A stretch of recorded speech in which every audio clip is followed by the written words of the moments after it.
Lingering, written by the infamous. George was unable to shake the smell. However long he stood staring into the sandstone-embedded letters, it remained. Yet the memory of a dear friend persisted, so he remained.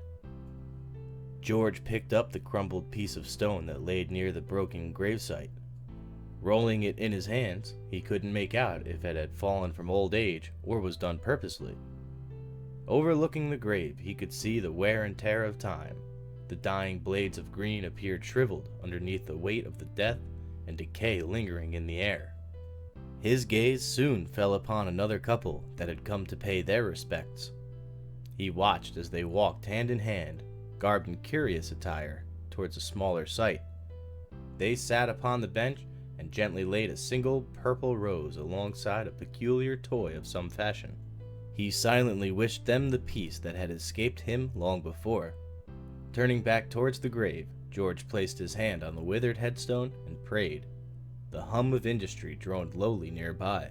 His breath labored to pick out clean air as he finished recitation. George began to walk towards the exit of the graveyard. Gate hindered, but he pressed forward. Reaching the stone walkway, he glanced around. Bright, glaring lights littered the streetways. Carriages of iron rushed this way or that, coughing up soot and dark smoke.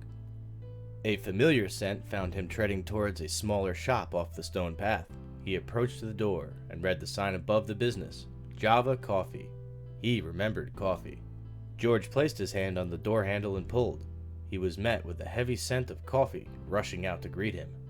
Upon the walls of the establishment were portraits of various libations, plants hanging from pots, and a strange, loud box. Upon further glance, he saw that the box contained images of color and peoples speaking of recent happenings, all dressed similarly. He found himself a seat with an empty table and stared, transfixed at the portrait box. A maiden of age came to the table. "What can I get you today, sir?"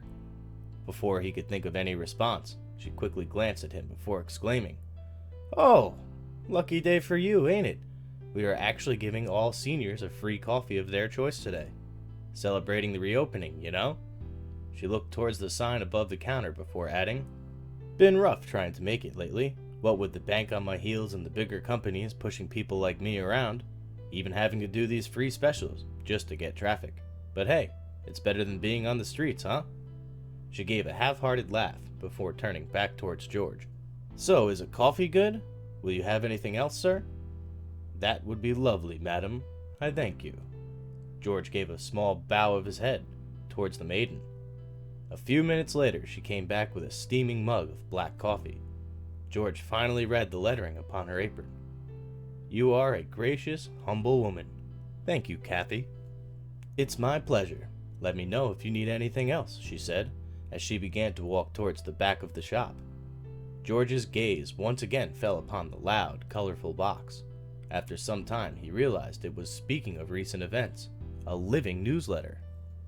He had a sip of his coffee and gasped. Such flavor.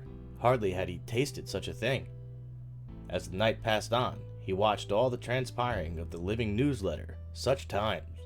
Many states had now composed as united, yet each had hardships of measure in which they lacked the capacity to afford aid. George watched in solemnity, a trust in governance broken, a land ravaged by tumultuous weather, a people filled with vitriol hate, divided, warnings unheeded, checks and balances breached, yet the people endure.